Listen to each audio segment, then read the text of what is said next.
Croeso. This is James, aka JP Harker, coming to you with another Authortube video. Today I am looking at the Writing Rituals tag. I saw this a few days ago with Teh Buggy, and hers looked very interesting. Mine, maybe, it might not be, but I thought I'd give this a go. So, without further ado, as usual I'm looking down, and you can't see what I'm looking down at. I'm looking at a pad, just so you know. So, Writing Rituals tag. Question 1. When do you write? The majority of the time I write in the afternoons. I finish work, I come home, and I start working. So that's the majority of writing time that I get. I try to do a bit on a Saturday morning as well. It all depends. Basically, I think like most people, I write when I can. There are certain slots where I have time, but yeah, whenever you can get the time. That's kind of how I roll. It's a fairly common one. Okay. Number 2, how do you seclude yourself from the outside world? Now you may have seen the thumbnail of this. I write in a little corner of our living space underneath the stairs in a Harry Potter-esque world. This looks a lot more open and nice than it really is. I am here in a corner.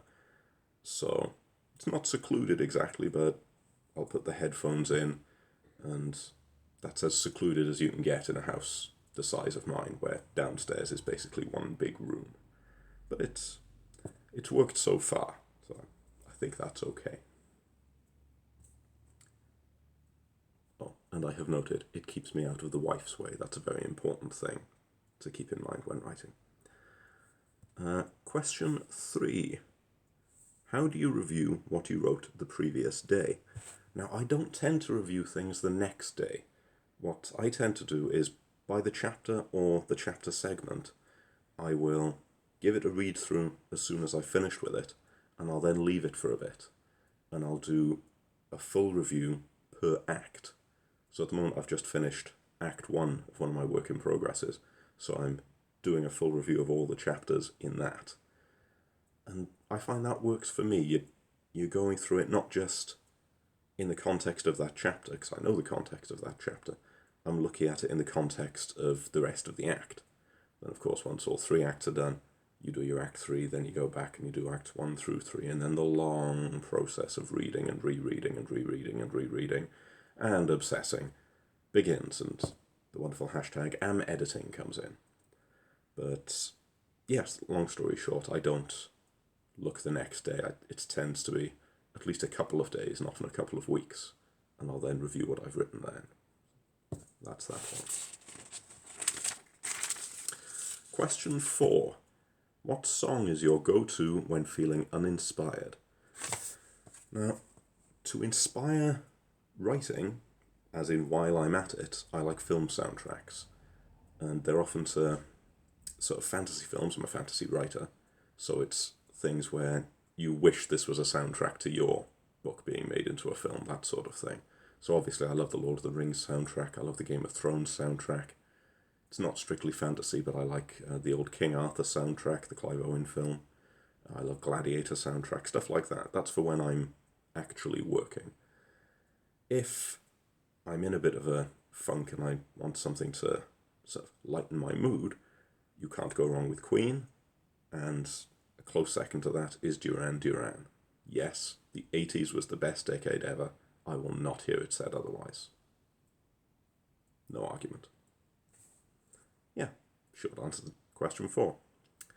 Question 5. What do you always do when struggling with writer's block? Now, I've yet to have a I cannot write at all block. I've had struggling points quite a lot, and there's various ways that I've looked at dealing with that.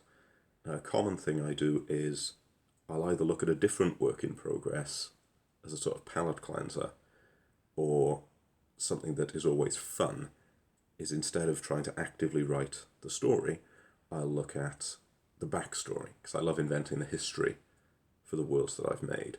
So I'll go into that and I'll add in some details here and there, and I'll shuffle things around, and that's a bit of fun. and it gets me back into the mindset of that world and gets me going towards where I need to be. Yes, planning out other books, things like that. The one that I do if I need proper time away from something, just to fully clear my head, is I'll train. I'm a martial arts fanatic, and going and battering pads or battering friends, that's a wonderful way of clearing the mind, or being beaten up depending on how well you're doing that day. So that can clear the head quite nicely. If it's just a case that I'm working and I've hit a bit of a roadblock and I need a break to reset, I'm fortunate enough that I live next to a mountain. So I can be on that mountain in 2 minutes walk, wander around a bit, talk to myself. I do that a lot. And that will generally break the block that's there. So that's my method. If you don't live near a mountain, move to one. Come to Wales, we're brilliant. Now, question 6. What tools do you use when writing? I've looked at a couple of people doing this tag, and they've said some quite fancy things that I've never heard of. I use Word, and I use PowerPoint to make my family trees and to tidy up maps. That's pretty much it as far as the tools that I use. I mean, if you mean research tools, obviously there's the internet and there's the library of research books I have back there. But day-to-day writing tools, it's Microsoft Word. That's pretty much it.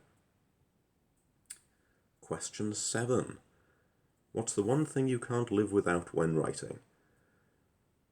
I don't really have a good answer to this, I'm afraid. I don't need absolute silence, because, it's a one-room downstairs house, so you're not going to have silence. I don't need absolute solitude, because I'm not often at home all on my own. I like having snacks. Chocolate cranberries are a wonderful, wonderful thing to have when one is writing, but I can't think of anything I cannot live without it. Even music, I like having it, but it's not vital. So, not the most interesting answer to that question, I'm afraid. Sorry. Question 8. How do you fuel yourself when writing?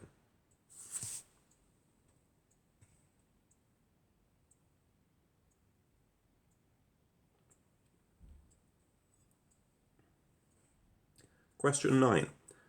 Include the previous answer of chocolate cranberries. But question 9. How do you know when you're done writing? I am never done writing. But in terms of individual sessions, I stop when I'm finished. Or I stop when I have to. So if I've finished a chapter and it's a sensible time, I'll stop then.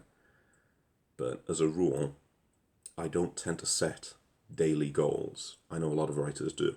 I tend to have weekly goals, because if I set myself this daily goal of, say, 2,000 words, life will inevitably get in the way, and it'll stop me reaching that goal, and that'll frustrate me, and it'll put me off.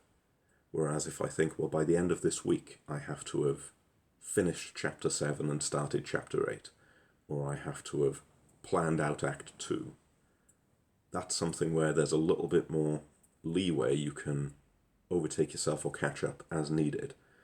And I find it's a better way to keep me motivated. Different people work in different ways, I appreciate that.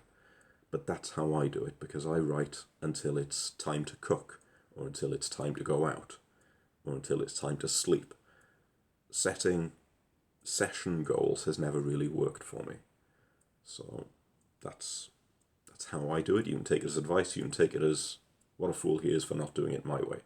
But that is me anyway. Right, I do believe that's the end of the questions. So, that was the Writing Rituals tag. You may have found it interesting, you may have found it unbearably dull. I don't know. Feel free to let me know in the comments down below. Feel free to like, feel free to subscribe. You all know the drill by now, that's how YouTube works.